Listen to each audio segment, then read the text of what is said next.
What's up, Eagles fans? Welcome into the Film Room presented by Miller Lite. I'm Fran Duffy, joined by Eagles Hall of Fame wide receiver Mike Quick. And Mike, we're going to talk about a position that you know a thing or two about, and that wide receiver position. A lot of really interesting names here hitting the free agent market this offseason. Let's start with a guy in Randall Cobb from the Green Bay Packers who has won inside and outside, been a very reliable pass catcher for Aaron Rodgers throughout his career. And it doesn't matter where he is, Fran, he's productive. You watch him here in the slot, he just runs right by the slot defender, and watch how he goes up and he takes the football away. And you've got to have that guy who likes the high point and will go up and challenge for the football.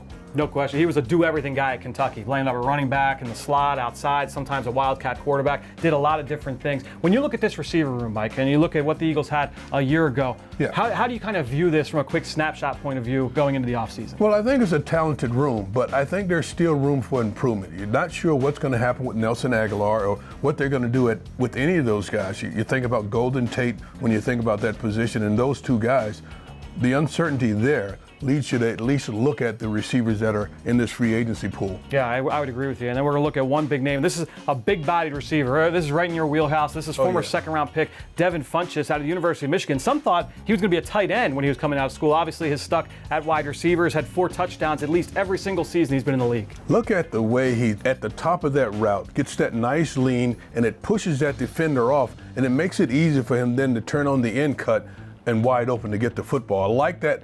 At the top of the route, the ability to get that separation. He loved running those deep digs at Michigan as well, ran a lot of them from the opposite side of the field. What is it for you in your mind when you watch receivers in today's game that allows those big-bodied receivers to really stand out? I think it's their having a lean, and especially at the top of the route, their ability to affect the defender at the top of their route and create separation. That's, to me, is the key.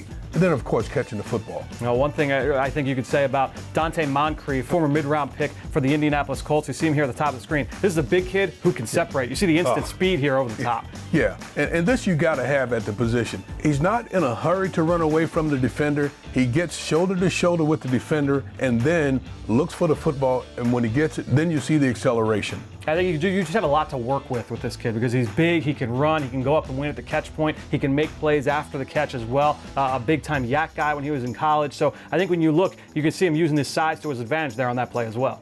And you're leaning more and more towards the bigger receivers, although later we're going to watch some receivers that are a little bit smaller. I like the big target receivers. I think it just makes it easier for the quarterback. Yeah, I think one guy who's got a little bit of both, right? He's a bigger body, but he wins in the small game as well, and that's Tyrell Williams. You see him here for the LA Chargers. This is what I like. Look at all the space and how quickly he eats up that space, gets on top of the defenders, and then challenges for the football, takes it away. My ball mentality up in the air. That's not anybody else's ball. He's going to go up and win at the catch point. I like seeing that. It has to be that way. But that ability to quickly close the gap on these defenders and get downfield, and then, yes, challenge for the football. Got to have that. Yeah, Tyrell Williams, one of those guys, even though he is a little bit bigger, he certainly can attack vertically, and that's something that we can certainly say as well about our next player, and that's John Brown, a former second-day draft choice for the Arizona Cardinals, 1-year contract last year with Baltimore, and was their leading receiver, replacing Mike Wallace. Boy, I remember the first time I saw this kid, he ate up the Philadelphia Eagles,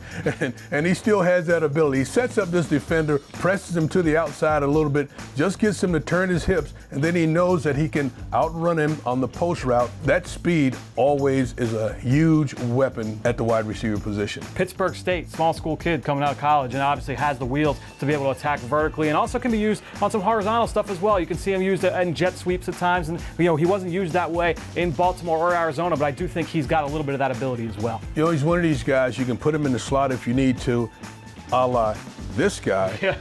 And just have him work over the defenders with the quicks that he has. Yeah, and this guy being Cole Beasley, who, look, the Cowboys lose Jason Witten last year, right? And then they need a go-to weapon on third down. Until they traded for Amari Cooper, that was Cole Beasley. He was uncoverable for much of the 2018 season. He annoyed the heck out of me, I got to tell you. But the kid knows how to get open. He understands this defense so well. He knows that he's got this trail with the underneath coverage, and he knows where the guys on top are. He gets open all the time. He understands defenses and how to break open, how to sit down when he needs to sit down, and how to run away from guys when they're playing man. Yeah, and I think one player that you can put kind of in that same boat, and again, you see Cole Beasley win at the top of the route here. He's just so crafty at being able to create that separation at the top of the route. And again, one guy you can put into that same boat is Adam Humphries here with the Tampa Bay Bucks. He's going to run a little bit of a skinny post here right down the middle of the field, and you're going to see him first just kind of stick outside as if he's running a corner, then break to the post. Really savvy route runner who's been very productive over the last few years. Well, and that's key. He's a savvy route runner. That little stick to the outside gives the quarterback just enough room when he peels back to the inside to fit the football in. Yeah, it's a very interesting group of wide receivers here in this free agent market. Again, you've got those big-bodied receivers. You've got the ability to win vertically. You've got those smaller guys that can win in the slot. A very, very interesting group. Talented. A very talented group. I agree. And again, supplemented by a very talented wide receiver class in this NFL draft. So we'll keep taking a look here at this free agent crop at different positions. From Mike Quick, I'm Fran Duffy. Thanks for joining us here on Film Room on PhiladelphiaEagles.com.